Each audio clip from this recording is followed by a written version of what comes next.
Zašto samo ja kopam, a ti stojiš tu ko kreten? Zato debilo što imamo samo jednu lopatu, a ja gledam da neko ne naiđe. Uvek samo ja radim. Zato što sam ja stariji i pametniji, a ti si mlađi i po definiciji si moron. Ti si bre moron. Ti si zaboravio polisu u dedicinom džepu. Ajde bre, ne da me nerviraš. Ceo život me nerviraš bre, kopaj tu. Ti kad god ne znaš što ćeš da kažeš, ti ili me lupiš, ili se dereš na mene. Pa šta? Ili jedno i drugo. E pa neće više moći tako. Ja nisam moram, da znaš? Jel neće? Neće. Jel neće? Neće. Dobro. Dobro. Dobro. Dobro.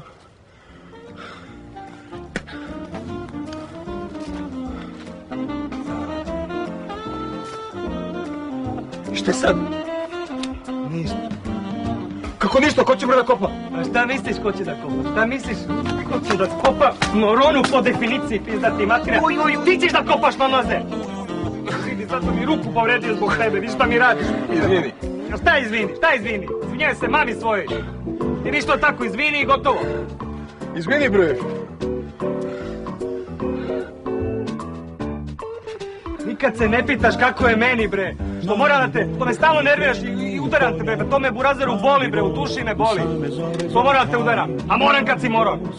Izvini bre, čoveče. Pa izvinjaj se majke svoje, bre. U poljima uvek je poneka krava. Majke mi, mnogo Čudi se da tu da vozi još